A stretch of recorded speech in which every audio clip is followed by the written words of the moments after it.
இங்கு நாம் எடுத்துக்கொண்ட தலைப்பாக கொண்டது நாதஸ்வர மாமேதை காரக்குறிச்சி வி அருணாச்சலம் அவர்கள் இசை பயணங்கள் musical divine of genius Karakurichi Arunachalam sir.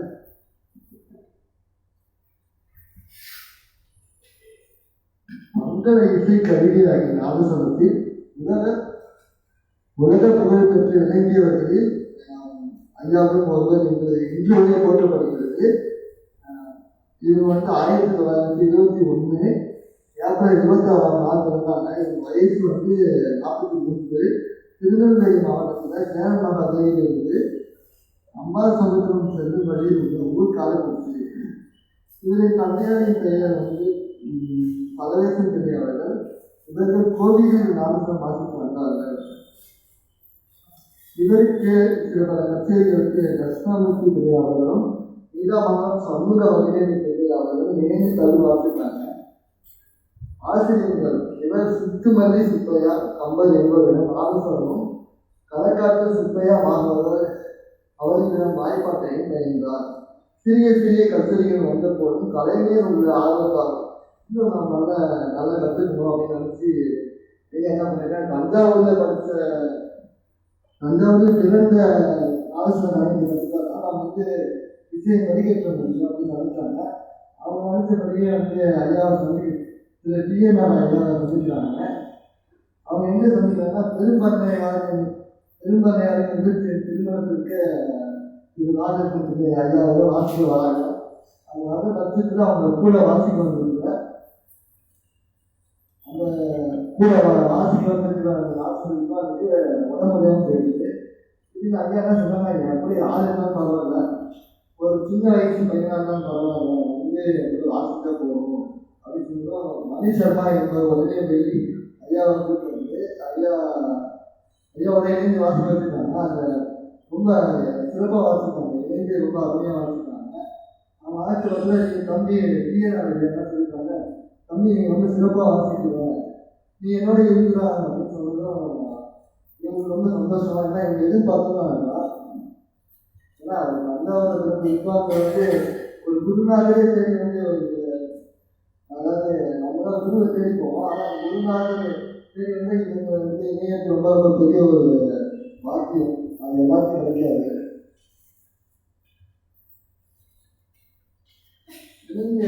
இணைந்து வாசிக்கப்பட்ட நாடுகளை இந்நினைவில் உள்ள சிறப்பாக தோழி சரஸ்வதியா நடபேரடி பல நாடுகள் இருக்கின்ற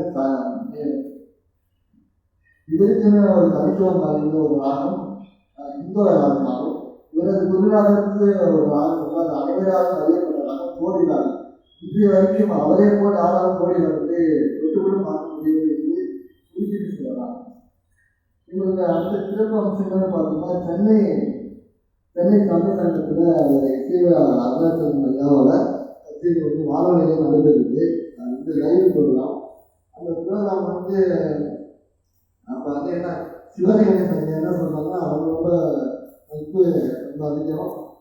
அதே அவங்க பசங்க யாராவது இவர் பெரியப்பா அப்படின்னா சொல்லி அழைப்பாங்கன்னு நான் முன்னாடி படிப்பதை தெரிந்து கொண்டு அவ்வாறு இருக்கிற பட்சத்தில் ஐயா அவர்கள் தொலைபேசி மூலம் வானொலிக்கு கால் பண்ணி ஐயாவோட கச்சேரி முடிந்த வரைக்கும் நம்ம ப்ரோக்ராம் பண்ணக்கூடாது அப்படின்னு இரவு 1 மணி வரையும் அந்த கச்சேரி கேட்டுக்கொண்டிருக்கு. இது மிக ஒரு சிறப்பான ஒரு சம்பவம். அடுத்தது இவர் திரைத்துறையில் இவரது பங்கு என்பது மிக ஒரு சிறப்பான பங்கு. அது என்னன்னு பார்த்தீங்கன்னா ஆதரி ராகம் 22 கலைஞர்கள் கண்ணியும் அது அமைந்த ஒரு உலக புகழ்பெற்ற படம். இது அனைவருக்கும் அறியப்பட்ட ஒரு பாடல். அது திரைப்படம் என்னன்னு கேட்டீங்கன்னா அந்த கொஞ்சம் சலங்கை திரைப்படம். அது எஸ் ஜானகி அம்மா அவர்கள் இணைந்து ஐயா நாடகத்தை ரொம்ப சிறப்பாக வச்சுருக்காங்க. அந்த பெரும்பரணம் ஐயா அவர் கவல் வாசிப்பாங்க. அவங்க பேர் சொல்லுங்க. ஏன்னா இங்கே அவங்க பையனை எங்கள் துறையில் ஆசிரியர்கள் தந்தையாக விளங்குகிறார்கள். அவங்க பேரை மரியாதை நல்லா உதவி சொல்லியிருக்கேன். ரொம்ப சிறப்பாக வாசிப்பாங்க. அதாவது அந்த இவங்க ஆலோசனை வாசிக்கிறாங்கன்னா அந்த பாட்டு பெருமையை சொல்லலாம். அந்த அளவுக்கு இணைந்து நல்லா வாசிச்சிருக்காங்க. ஆதரி ராகத்தில் அமைந்த பாடல். அந்த முதல் ஐயா கவி கணேசன் ஐயாவும் சாவித்திரி அம்மா அவர்கள் ரொம்ப நெருங்கி நண்பர்களாக மாறிட்டாங்க எல்லாருக்கும். அடுத்த ஐயாவோட சிறப்பு அம்சங்கள்லாம் நிறைய சொல்லிட்டே போகலாம். அது இன்றைக்கு இந்த ஒரு ப்ரோக்ராம் சொல்லி முடிக்க முடியாது.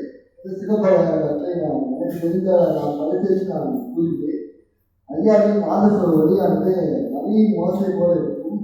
அது வந்து இவங்க தான் இந்த நாதஸ்வரத்தில் எவ்வளோ ஒலிகள் வருமா என்று வியக்கும் அளவுக்கு ரொம்ப சிறப்பாக வாசிப்பாங்க.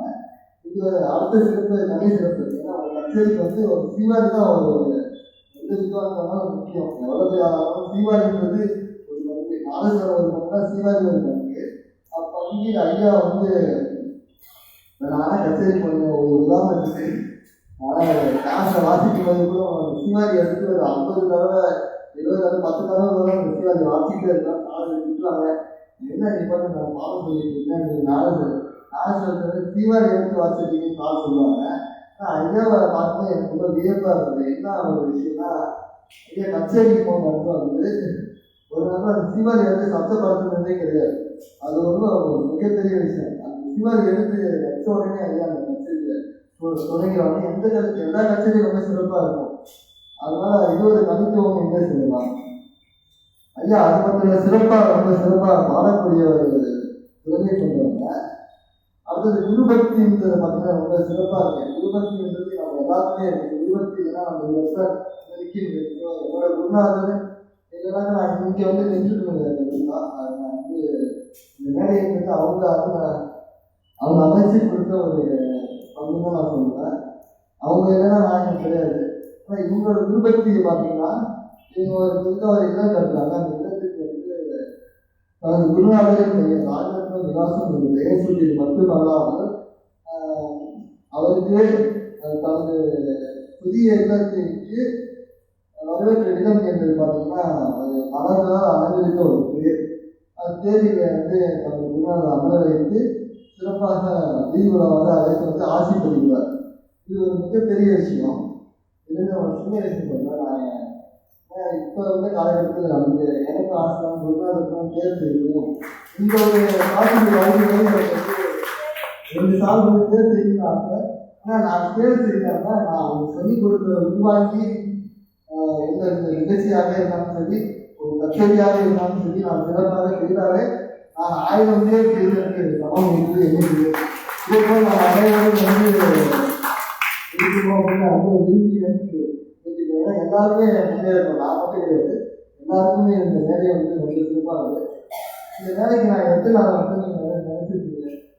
எல்லாரும் வந்து 1 வாரம் 10 நாள் ப்ராக்டிஸ் பண்ணுவேன். டெஸ்ட்டில் ஒரு 3 நாள்.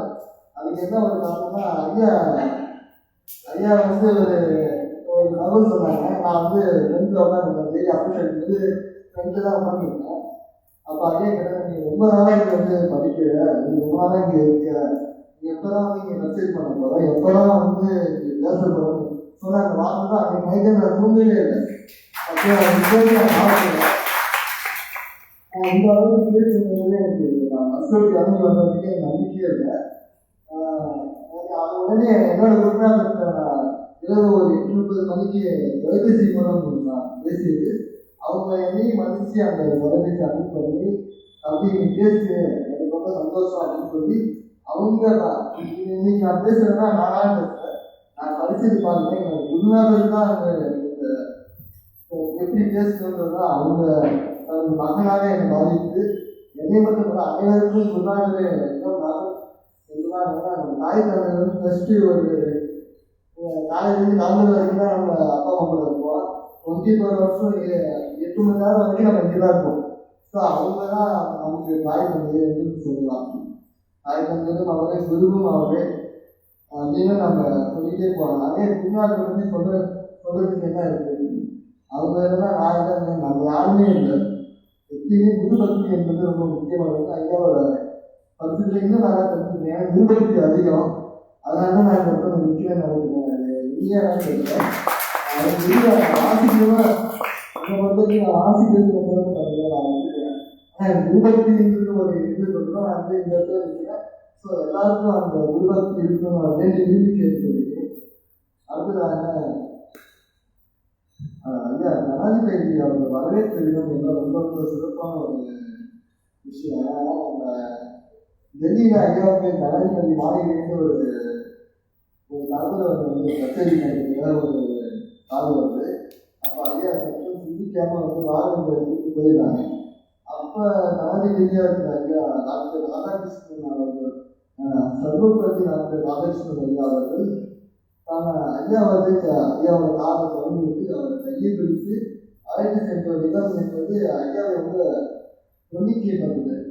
ஐயா, நீங்கள் ஒரு நாட்டுக்கே ஒரு ஜனாதிபதி, நீங்கள் வந்து என்னோட காலை திறந்து விட்டு எங்கள் ஆட்சி போகணும், இது சரியா என்று கேட்கும்போது ஐயா பிரித்து கொண்டே சாதாரணமாக நான் நினைத்தா நீங்கள் நினைத்தா என்று கூட நீங்கள் ராதாகிருஷ்ணனாக மாற முடியும், நான் நினைத்தால் என்றும் சாதக்குறிச்சி அமைச்சர் ஐயாவாக மாற முடியாது.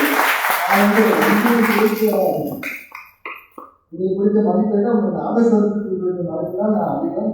இந்த நாதஸ்வரத்துக்கு முன்னால் எனது ஜனாதிபதி என்ற பதவி எனக்கு அந்த கல்விக்கு தெரியவில்லை.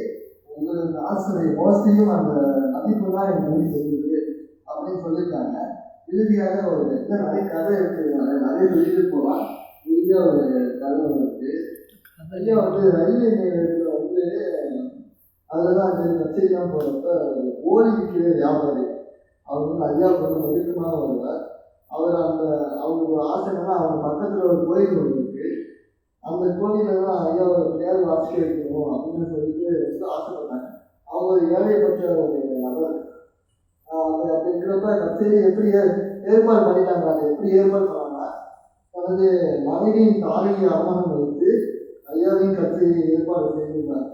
இதை நமது ஐயா அவர்கள் எப்படியோ தெரிந்து கொண்டு அந்த கட்சியை சிறப்பாக முடித்தவுடன் அவங்க அடமானம் வச்ச அந்த தாலியையும் இவங்க பணத்தையும் சேர்த்து அவங்க கொடுத்தது ரொம்ப ரொம்ப ஒரு வியக்கத்தக்க விஷயம். அவனும் கொடுத்து அவங்களுக்கு தினம் அந்த தாலியை ஒப்படைத்தது மிகவும் ஒரு மனிதாபிமான விஷயத்தை காட்டிக்கிறது. எனவே இந்த பொன்னான வாய்ப்பினை அதற்கு முதன்மை முதன்மை அம்மாவர்களுக்கும் இசைத்துறை தலைவர் ஐயா அவர்களுக்கும் மற்றும் தமிழ்துறை ஆசிரியர்கள் அந்த நாகேஸ்வரத்துறை ஆசிரியர். ஏன்னா நான் தமிழ் எல்லாம் நான் குறிப்பிட்டு நான் சொல்றேன்னா, முதல்ல இந்த தமிழ் பற்றி தான் வந்தேன். சிறப்பாக காரணங்களாக வந்து நாகேஸ்வரம் தான் நான் வந்துட்டேன். வந்து முன்னாடி புதிதாக வந்து நாகேஸ்வரம் படித்தேன். சில காரணங்களாக வந்து தமிழ் நாகேஸ்வரத்துக்கு மாறினேன். நான் இங்கே நிற்கிறேன்னா ஒரு நபர் அவங்க மாமா நாகூருக்கு ஜெயக்குமார் டாக்டர்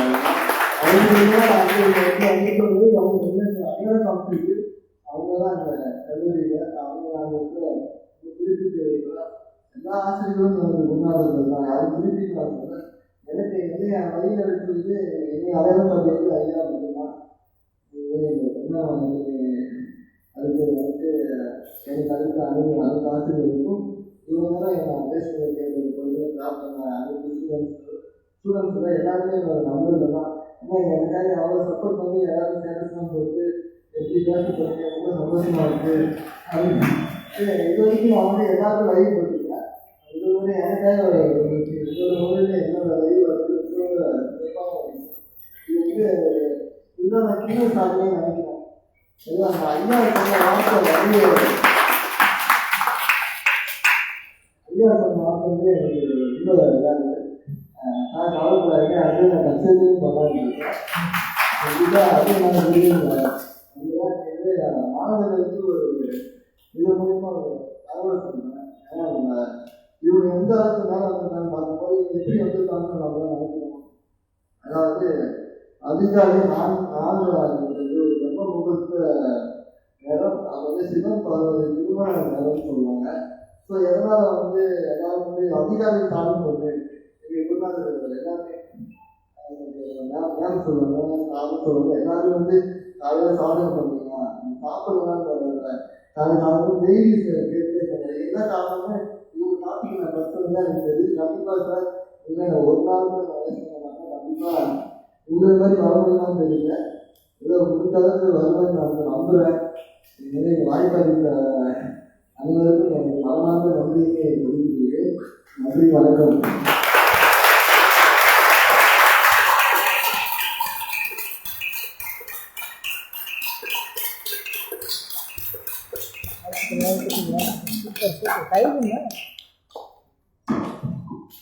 அனைவருக்கும் இனிய காலை வணக்கம். நமது நகரத்தில் பிரியமான முத்துக்குமார்